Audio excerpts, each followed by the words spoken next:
Go. Hi all, Rin and Rena here. We're just going to go over the basics of the chest tubes to get you all more comfortable with it. First and foremost, we put chest tube little reference binders and folders on 2 West and 4 West for you all to use as you get chest tubes, just to refresh you if it's been a while. So we're going to talk about the difference between the 2 atriums. So you have your oasis or your dry atrium, and then you have your ocean or your wet atrium. So you'll notice that the A chambers are different on both of these, and that's the only factor that's different between the two. So on your water sill or your wet chest tube, your suction is indicated by your suction control chamber, and it's using water to regulate your suction. So you'll notice that you'll need to instill water here. I've put water to a point, but if the physician wants it at -20, I need to add enough water to get us up to 20. Now, how do I do that? Now, I'm going to simulate it. You would put sterile water in here. I'm going to use this little vial so we're not wasting supplies here. Now, there's this little gray port on the back, and that's where I'm going to put the water. Notice that I would need to undo this from suction to see where my water level truly is at. I'm going to instill water up to the -20 line.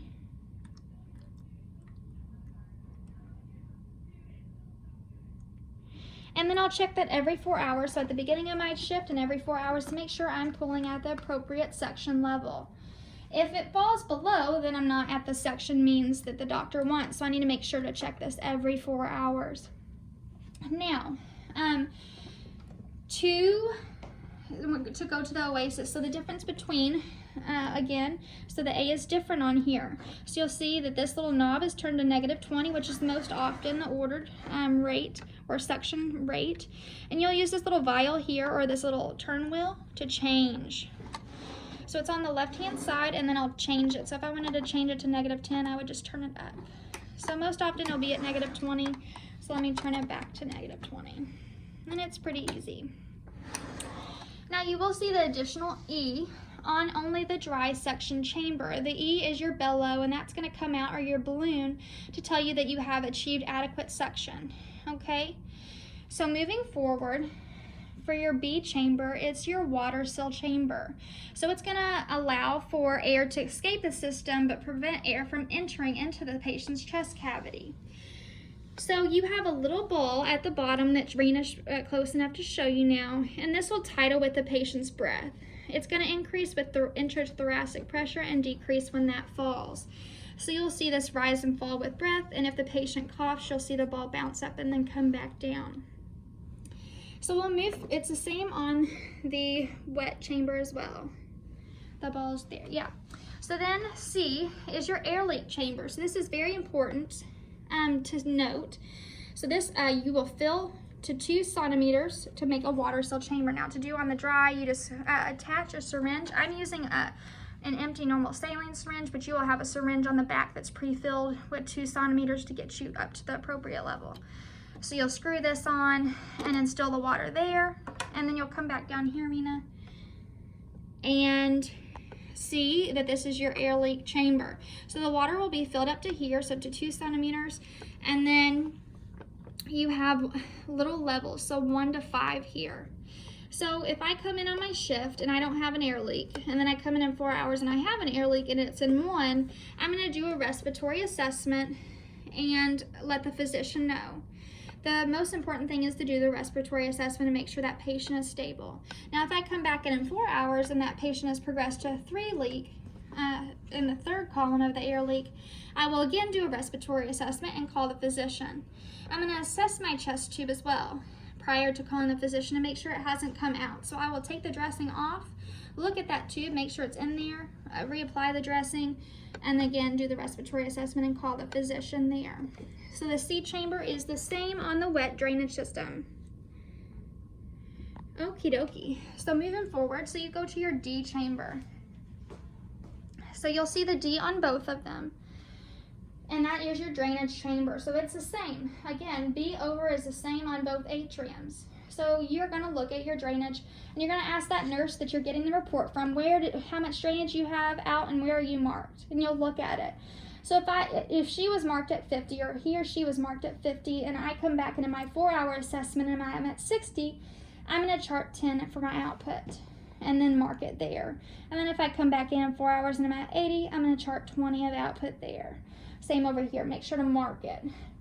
And you might often put in, how I used to do it just to make sure there was no confusion, is to put my output and then in parentheses say marked at 90. So if I had 20 out and then marked at 90 so that they know that my line's at 90 and anything up above that is theirs. Okay, so moving over here, I did not show you how to instill the water in the wet drain for the water sealed chamber. So to get water here, you have this little funnel and you will instill the pre-filled 2 centimeters of water here to get that filled up to this length here. And you will keep this little valve open because you're going to keep it open for if you're to water seal or if you're to suction. And then so I would take this off, and if my provider has ordered me to water seal, so just a gravity drainage, I would leave it like that.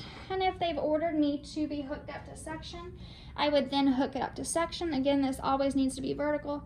Hook it up to suction, and then I would turn it on the suction to get to, and you can show them, to gentle bubbling. So I'll have to go up a little bit. We don't want it aggressive because then I'm gonna evaporate my water. So just a gentle bubbling there. Again, you can see that my water looks like it's above the 20 line or the negative 20 line. But when I turn off my suction, you can see that it's at the appropriate level. Okay, so that is my suction for my water, or my wet atrium. And then moving over to my dry, so I'll move it over here for you to view. Again, you would never have your chest tubes above the patient's level. You always want the chest tube to be below the patient. And to attach this, the dry, you just put it on that nipple there and then turn on the suction, and you'll see that the balloon came out. Now when I turn it off, the balloon goes away, and then when I turn it on, it comes back. So that's how to apply the suction. Now I'm going to turn it over to Rena, and we're going to tell you how to change out the canister if your canister is full, or if your canister gets knocked over. You'll need to change out the atrium. So Rena will show you that. Okay, so I have one more. This is the Ocean, the wet suction. So I'm bringing it another set to change because now my patient's drainage in this is up till 1900. So I don't want to leave it for the oncoming nurse. So I prepared this one, so it's all prepared. What I will do is I will come explain to the patient, make sure the right patient, explain to the patient we have the proper PPE, and now I will have the gloves, sterile gloves, everything ready. So this is attached to the patient. So this will be attached to the patient. We are not doing anything from the patient side, not manipulating anything from here, because we assess every 4 hours, every shift, how the site is. So that stays there. What you do is you just grab from here, pinch, or you can have a buddy to pinch if you are not that practiced. So you will pinch, we don't want any air to go in, and then you just snip this off. This is ready to go, and then you will bring over here, which is the new one prepared, just click it on and you will hear the click and it's ready to go. That's all you have to do. So again, you're just changing out the atrium. You are not changing out the tube. So the new tube that comes with the atrium, you will just set aside, and you will go ahead and just change out the atrium. Okay, so as you need with that, or if you have any more questions, please reach out to Rena or I. But that was just a little brief introduction to chest tubes to help out. So thank you. Thank you.